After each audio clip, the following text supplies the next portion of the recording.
Bismillahirrahmanirrahim. Faslun aqallul ghusli utawi kang leuwih sakedik ngadusan mayit iku takmimu badanihi nyurambahan badan ieu mayit bil ma'i kalawan banyu. Al makna utawi maknane iku anna aqalla ghuslil mayyiti satuhune kang leuwih sakedik ngadusan mayit iku ta'mimu jami'i badanihi nyurambahan sakabeh badan ieu mayit apane sya'aron rambut teh wa basyaron lan kulit teh bil ma'i kalawan banyu ae ba'da izalatin najasati tegese ing dalam sause ngilangkeun najis al ainiyati kang bangsa zat alatika alaihi kang tetep ing atase ieu badanihi in kanat lamun tinemu ieu lati kana tam disebutnya lain kana nakis tak kalau gatana tinemu di makna wajada. Amal hukmiyatu anapun utawi najis kang bangsa hukum wal ainiyatu lan kang bangsa zat allati kang fi maknaha kang tetep ing dalam makna ieu hukmiyah iku patakfi maka cukup apa jarriyatun wahidatun ngabarjalankeun kang sawiji ngabarjalankeun banyu maksudna ngucurkeun banyu ngabanyurkeun banyu kang sawiji li izalatiha kadue ngilangkeun ieu hukmiyah walil gusli lan kadawe ngadusan wala yajibu lan ora wajib li guslil mayyiti mari ngadusan mayit apa niyatu bal tusannu balikta den sunnatkeun ieu niat pakot belok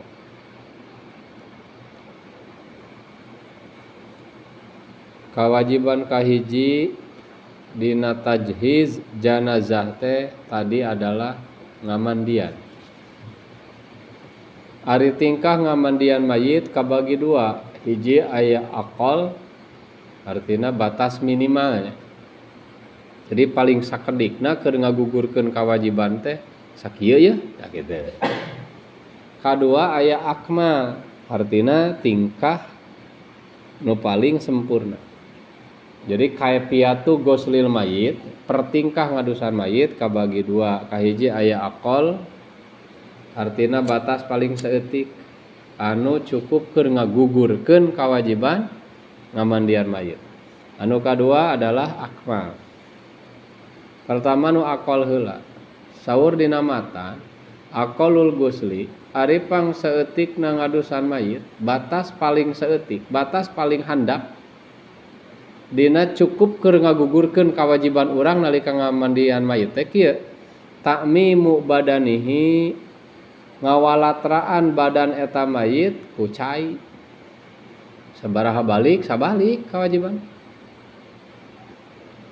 Jadi kawajiban ngamandian mayit teh minimal nama banyur eta badan mayit sing nepi ka merata teu aya nu kalewat ku cai anu nyucikeun sabalikan. Gitu maknana nya. Sakumaha ceuk Nasara makna daripada matan aqal ghusli teh bahwa pangsa eutik-eutikna atau minimal na ngadusan mayit teh ngawalatraan sakabeh badan mayit baik bulu-bulu anu tumbuh dina eta badan atau kulitna.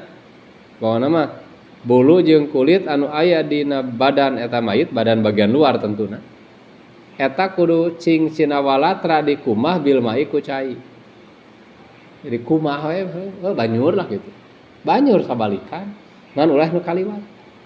Ku cai nu nyucikeun. Ngan ieu teh ba'da izalatin najasatil ainiyah santos ngaleungitkeun heula najis ainiyah alati alaihi in kana.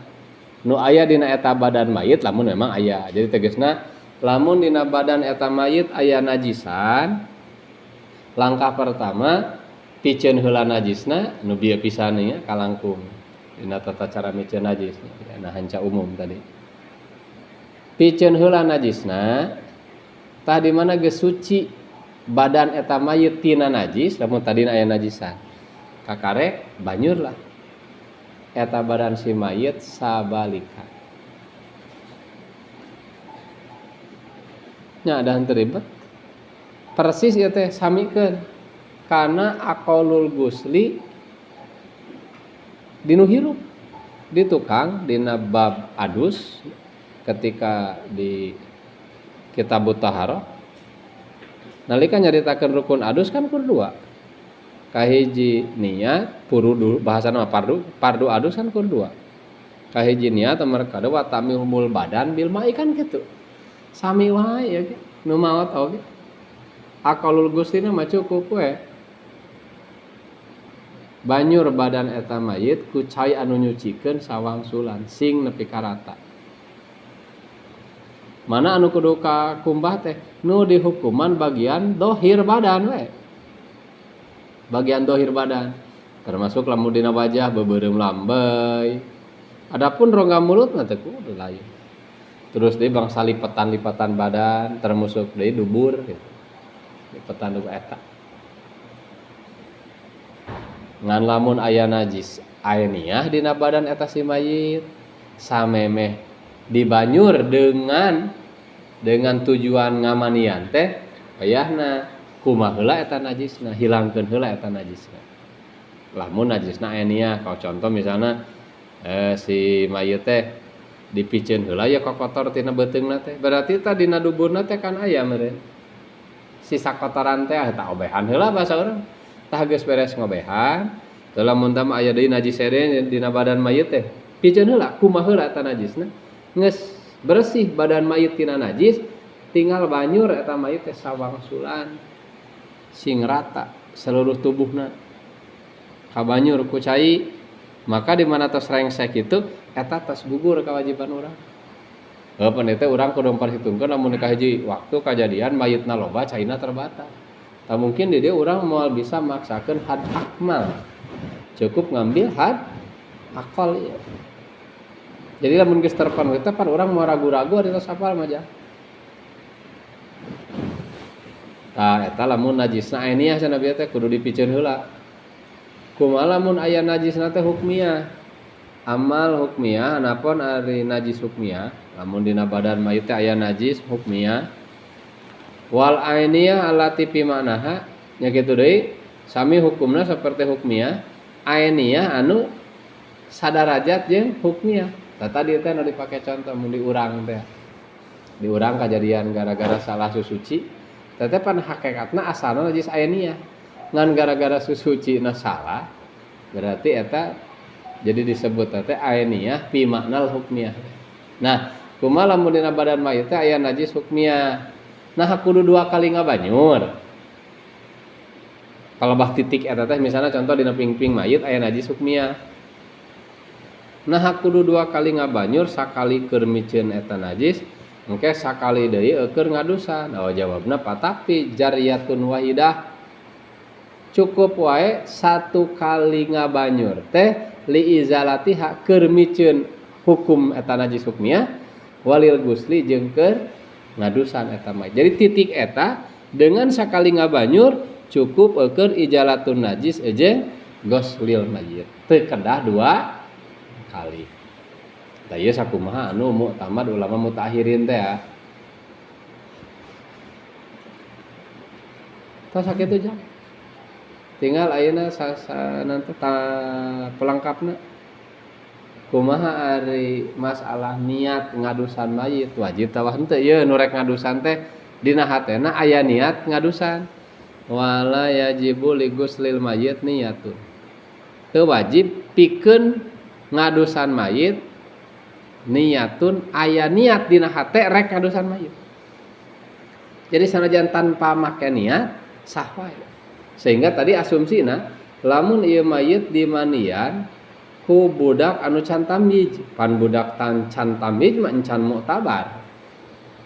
Niatna encan mu'tabaroh niatna. Mun aya niat oge dina hatena. Maka kusabab ngadusan mayit teu diwajibkeun make niat, kasih gosil teh.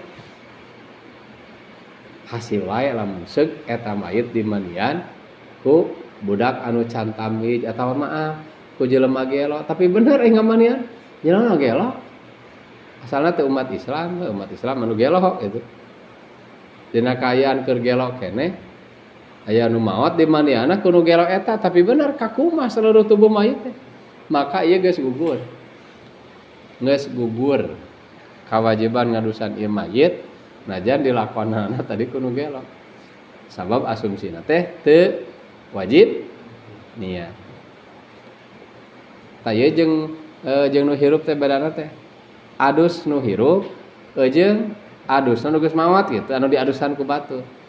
Bedana teh di nu hirup mah urang adus. Mangka ngumah badan wungkul teh cukup lamun teu aya niat adus, jadi teu hasil adusna.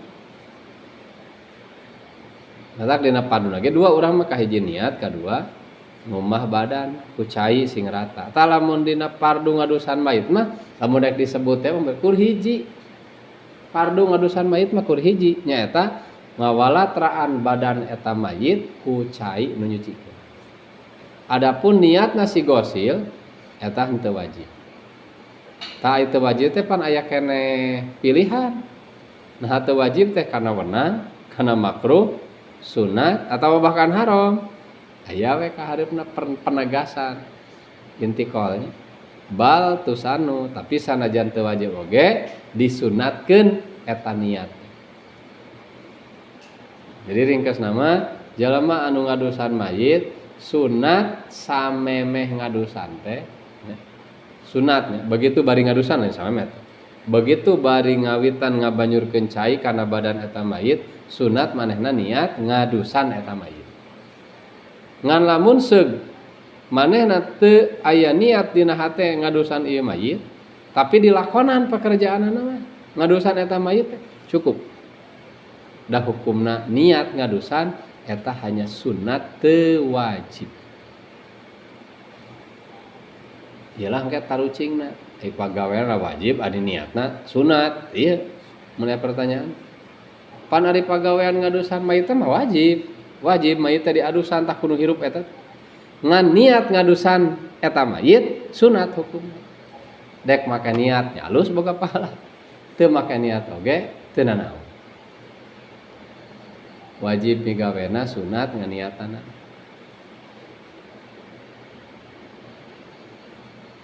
Tah engke teh di hareup bakal diterangkeun dina pasunatan ngadusan mayit. Aya ti antara pasunatan ngadusan mayit teh wa ayyuwadi au kalah dipayun. Kayak dipayun orang hijikeun. Aya nama ieu we heula inget. Jadi kewajiban kahiji dina ngurusan janazah teh ngamandian. Ari tingkah ngamandian janazah eta kabagi dua, hiji aya aqal kaifiat paling handap, kadua akmal. Ari kaifiat paling handap nyata sebut aqal teh maka cukup ku ngawasuh badan eta mayit ku cai nu nyucikeun secara merata seluruh badanna teh anu kalangkung sawang sulan eta tos cukup. Ari niat ngadusan eta mayit hukumna sunat teu wajib.